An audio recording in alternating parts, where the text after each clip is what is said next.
get joy thinking about what he's done for me. I get joy thinking about what he's done for me. It's in my hands, my feet, I'm talking about what he's done for me. I get joy just thinking about what he's done for me. I get joy thinking about. Good morning, good morning, good morning. Welcome again to our Wednesday Bible study. We really hope you've been enjoying the study of the life of David, King of the Jews. We know David. We know a lot about his life. There's some things that we need to examine as components, as part of the process that made this man the greatest king in Israel's history. I just want to recap a little bit what we've already examined. In chapter 13, Amnon violates Absalom's sister Tamar and casts her aside. 2 years later, Absalom kills Amnon at a sheep shearers gathering. However, word got back to David that all his sons were dead, and he mourns them until the rest of them show up. After that, Absalom flees and stays away for 3 years. In chapter 14 of 2 Samuel, Joab knows that David misses Absalom, so he devises a plan to allow him to come home and not suffer punishment for the premeditated murder of Amnon. Absalom stewed over this thing for 2 years till he got the opportunity to kill his brother for violating his sister. So Joab gets a woman to tell David a story in which her surviving son is being hunted by relatives for killing his brother. David pardons the only son, and this act allows David to bring him home without being accused of doing it because Absalom is his son. However, Absalom could come home, but he could not come to the palace. So Absalom comes home after being away for 3 years, and he stays in Jerusalem for 2 years, and he can't see the king. So he sends for Joab to bring him to the king, but Joab didn't come the first 2 times he called him. So Absalom, the character that he is, he said, Joab's got some fields near mine. Go set his fields on fire. That'll get his attention. Joab came, and in chapter 15, David is on the run from Absalom, who put out word that he reigns in Hebron. Chapter 15, verse number 10. David seems to know something is up because he was first anointed king, I shall say, in Hebron, 2 Samuel chapter 2, verse 1. So now David's on the run from Absalom, and he sends the ark back to Jerusalem along with spies, Zadok and Abiathar, 2 priests, and Hushai, his friend. He does this to overthrow the counsel of Ahithophel, his once trusted advisor, who now advises Absalom. Because David is not in Jerusalem and Absalom claims that he's the king, Ahithophel is now advising Absalom instead of David. So David sends back some spies to overthrow the counsel of Ahithophel. Now, why does David run from Absalom? Well, Absalom wants his throne, but David loves him and won't fight him. David will not fight against his son, just like David would not fight against Saul. David could have possibly defeated Saul, but he did not want to fight Saul because Saul was God's anointed. So David not only runs from Saul to save his life, but he runs from Saul to save Saul's life. Now he's running from Absalom, not because he's afraid, but because he will not fight his own son. 2 Samuel chapter 16. And when David was a little past the top of the hill, behold, Ziba, the servant of Mephibosheth, met him with a couple of asses saddled, and upon them 200 loaves of bread and 100 bunches of raisins and 100 of summer fruits and a bottle of wine. And the king said unto Ziba, What meanest thou by these? And Ziba said, The asses be for the king's household to ride on, and the bread and summer fruit for the young men to eat, and the wine that such a be faint in the wilderness may drink. And the king said, And where is thy master's son? And Ziba said unto the king, Behold, he abideth at Jerusalem. For he said, Today shall the house of Israel restore me the kingdom of my father. And they said, said the king to Ziba, Behold, thine are all that pertain unto Mephibosheth.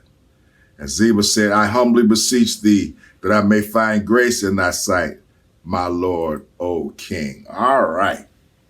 So, if you remember, at the death of Jonathan and Saul, David asked, was there anybody left in Saul's household that he could show kindness to? And Jonathan's son Mephibosheth was there. David brought him to the palace and said, I'm going to give you everything that belonged to your father. And I'm going to have Ziba, he's going to take care of your lands. His sons are going to work your fields and take care of your flocks, and you'll always have a place at my table. Now, David's on the run, and Mephibosheth sees an opportunity. He said, now David is gone. Now Jerusalem will make me king on the throne that was once occupied by my father. All right. He'd gone to Jerusalem. So all that David had given to Mephibosheth, he said, you know what? I'm going to give it to Ziba. That Mephibosheth is after my throne as well, and I'm going to give Ziba everything that I gave to Mephibosheth. Verse number 5. And when King David came to Bahurim, behold, thence came out a man of the family of the house of Saul, whose name was Shimei, the son of Gera. He came forth and cursed still as he came. And he cast stones at David and at all the servants of King David. And all the people and all the mighty men were on his right hand and on his left. And thus said Shimei when he cursed, come out, thou bloody man, and thou man of Belial. Jehovah hath returned upon thee all the blood of the house of Saul, in whose stead thou hast reigned. And Jehovah hath delivered the kingdom into the hand of Absalom thy son. And behold, thou art taken in thy mischief, because thou art a bloody man. Then said Abishai, the son of Zeruiah, unto the king, why should this dead dog curse my lord the king? Let me go over, I pray thee, and take off his head. And the king said, what have I to do with you, ye sons of Zeruiah? So let him curse, because Jehovah has said unto him, curse David. Who shall then say, wherefore hast thou done so? And David said to Abishai and to all his servants, behold, my son, which came forth of my bowels, seeketh my life. How much more now may this Benjamite do it? Let him alone, and let him curse, for Jehovah hath bidden him. It may be that the Lord will look on mine affliction, and that the Lord will requite me good for his cursing this day.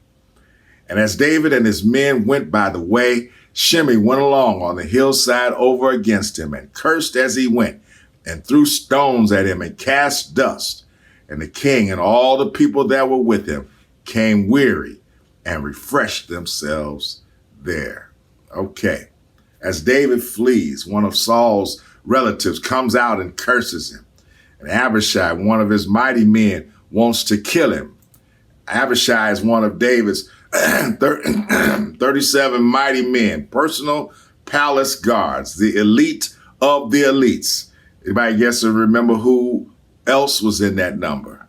That's right, Uriah the Hittite, the husband of Bathsheba. Verse 15. And Absalom and all the people, the men of Israel, came to Jerusalem, and Ahithophel with him. And it came to pass, when Hushai the Archite, David's friend, was come unto Absalom, that Hushai said unto Absalom, God save the king, God save the king. And Absalom said to Hushai, is this thy kindness to thy friend? Why wentest thou not with thy friend? And Hushai said unto Absalom, nay, but whom Jehovah and his people and all the men of Israel choose, his will I be, and with him will I abide. And again, whom should I serve? Should I serve in the presence of his son? As I have served in thy father's presence, so will I be in thy presence. Then said Absalom to Ahithophel, give counsel among you what we shall do. And Ahithophel said unto Absalom, go in unto thy father's concubines, which he had left to keep the house, and all Israel shall hear that thou art abhorred of thy father. Then shall the hands of all that are with thee be strong. So they spread Absalom a tent upon the top of the house. And Absalom went in unto his father's concubines in the sight of all Israel. And the counsel of Ahithophel, which he counseled in those days, was as if a man had inquired at the oracle of God. So was all the counsel of Ahithophel, both with David and with Absalom. All right. So David's on the run. Absalom's in Jerusalem, claim that he's king. Ahithophel says, here's what you do. Lie with all of David's concubines in public. Let everybody see that now you are abhorred by your father. He regards, and Absalom regards the advice of Ahithophel as if it came from one who consulted with God. And I believe David must have known this, or else he would not have sent Hushai back to overthrow the counsel of Ahithophel. Let's read on. Chapter 17. Moreover, Ahithophel said unto Absalom, let me now choose out 12,000 men, and I will arise and pursue after David this night. And I will come upon him while he is weary and weak and handed, and will make him afraid. And all the people that are with him shall flee. And I will smite the king only, and I will bring back all the people unto thee, the man whom thou seekest, as if it all return. So all the people shall be in peace. And the saying pleased Absalom well, and all the elders of Israel. Then said Absalom, call now Hushai the Archite also, and let us hear likewise what he saith. And when Hushai was come to Absalom, Absalom spoke unto him, saying, Ahithophel hath spoken after this manner. Shall we do after his saying? If not, speak thou. And Hushai said to Absalom, the counsel that Ahithophel had given is not good at this time. For, said Hushai, thou knowest thy father and his men, that they be mighty men, and they be chafed in their minds as a bear robbed of her whelps in the field. And thy father is a man of war, and will not lodge with the people. Behold, he is hid now in some pit or in some other place. And it will come to pass, when some of them be overthrown at the first, that whosoever heareth it will say, there is a slaughter among the people that follow Absalom. And he also, that is valiant, whose heart is as the heart of a lion, shall utterly melt. For all Israel knoweth that thy father is a mighty man, and they which be with him are valiant men. Therefore, I counsel that all Israel be generally gathered unto thee from Dan even to Beersheba, as the sand that is by the sea for multitude, and that thou go to battle in thy own person. So shall we come upon him in some place where he shall be found, and we will light upon him as the dew falleth on the ground. And of him and all the men that are with him, there shall not be left so much as one. Moreover, if he be gotten into a city, then shall all Israel bring ropes to that city, and we will draw it into the river until there be not one small stone found there. And Absalom and all the men of Israel said, the counsel of Hushai the Archite is better than the counsel of Ahithophel. For Jehovah hath appointed to defeat the good counsel of Ahithophel, to the intent that the Lord might bring evil upon Absalom. Then said Hushai unto Zadok and to Abiathar the priest, Thus and thus did Ahithophel counsel Absalom and the elders of Israel, and thus have I counseled. Now, therefore, send quickly and tell David, saying, Lodge not this night in the plains of the wilderness, but speedily pass over, lest the king be swallowed up and all the people that are with him. Now Jonathan and Ahimaaz stayed by in Rogel, for they might not be seen to come into the city. And a wench went and told them, and they went and told King David.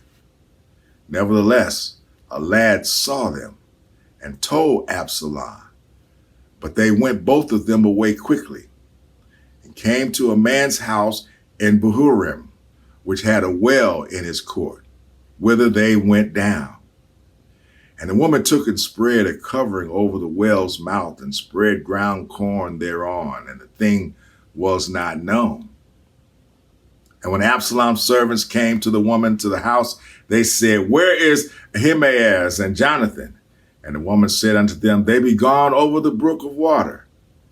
And when they had sought and could not find them, they returned to Jerusalem. It came to pass, after they were departed, that they came up out of the well and went and told King David and said unto David, Arise and pass quickly over the water, for thus hath Ahithophel counseled against you. Then David arose and all the people that were with him, and they passed over Jordan by the morning light. There lacked not one of them that was not gone over Jordan. And when Ahithophel saw that his counsel was not followed, he saddled his ass and arose and gat him home to his house, to his city, put his household in order, and hanged himself, and died, and was buried in the sepulchre of his father. Then David came to Mahanaim, and Absalom passed over Jordan, he and all the men of Israel with him. And Absalom made Amasa captain of the host instead of Joab, which Amasa was a man's son whose name was Ithra, an Israelite, that went in to Abigail, the daughter of Nahash, sister to Zeruiah, Joab's mother. He made Joab's cousin the general over all of his army. Verse 26, So Israel and Absalom pitched in the land of Gilead.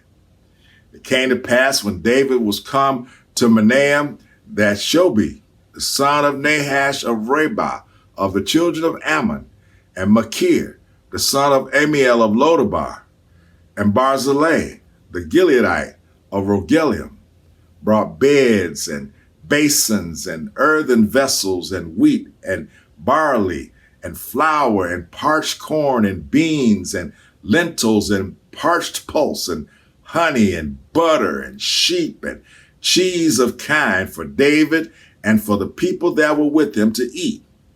For they said the people is hungry and weary and thirsty in the wilderness. All right, there's a lot going on here. Absalom asked his advisor, Ahithophel, said, what should we do? He said, give me 12,000 men. We'll go catch David in the wilderness and we will destroy him. We will kill him only. And then all the people that are with him will come back to Jerusalem and be loyal to you. So he said, okay, well, let's ask Hushai what he says about it.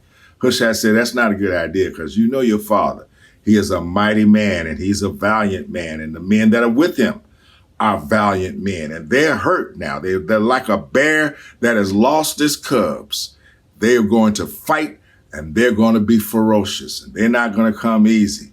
He said, then you send somebody out there, and when David finds them and kills them, word will get back that David slaughtered all of Absalom's men, and even the bravest ones will be afraid. So he said, I tell you what you ought to do. Here's what you ought to just get everybody you can get, and let's go after David and catch him, and then we'll destroy him. And if he gets away and hides in a city, we'll destroy that city too. Absalom said, now that's a better idea. But not knowing that David had some spies in the land. They found out the plan and they were going to go tell David about the plan of Absalom. Unfortunately, they were spotted. And when word got back to Absalom, he sent men after David's spies. And a man and his wife hid the spies until they were able to get away and go and deliver the message to David. So now David crosses over the river. Everybody that with him is safe. On this journey, 3 kings, 3 chiefs in the area came and brought him sustenance. They knew that the people were going to be famished. They were going to be tired. They were going to need some supplies. And they helped David because David in previous times had helped them. You got to recognize David made friends along the way through his growth and allies that came to him later on in life when he least expected it. Their generous and much needed gifts during David's flight showed they were honorable and loyal to the king. The provisions were appreciated, and the man after God's own heart did not mistake their origin. He knew where they came from, as indicated in Psalm chapter 3. Remember, we see in 1st and 2nd Samuel and in Chronicles what he did. But now we look at the Psalms and we know what he thought. Psalm chapter 3, verse 1. Lord, how are they increased that trouble me? Many are they that rise up against me. Many are they which say of my soul, there's no help for him in God. Selah. But thou, O Lord, art a shield for me, my glory and the lifter up of my head. I cried unto Jehovah with my voice, and he heard me out of his holy hill. Selah. I laid me down and slept. I awakened, for Jehovah sustained me. I will not be afraid of 10,000s of people that have set themselves against me round about. Arise, O Jehovah, save me, O my God, for thou hast smitten all mine enemies upon the cheekbone. Thou hast broken the teeth of the ungodly. Salvation belongeth unto the Lord. Thy blessing is upon thy people. Selah. Once again, while being pursued, pestered, and persecuted, David praises God for protection and deliverance. I hope you see a little bit more and know now a little bit more about this great man after God's own heart, David, King of the Jews. Thank you so much for joining us. Thank you so much for studying with us. We pray that you are being enlightened and that you're growing with a better knowledge of the Word of God. We invite you to share these lessons with others. Let folk know you can learn a little bit more about the Bible, and it won't take you long to find out what God says and, more importantly, what God means. Like us, share us, subscribe to us, and help us to grow this ministry that we might be able to teach others what thus saith the Lord.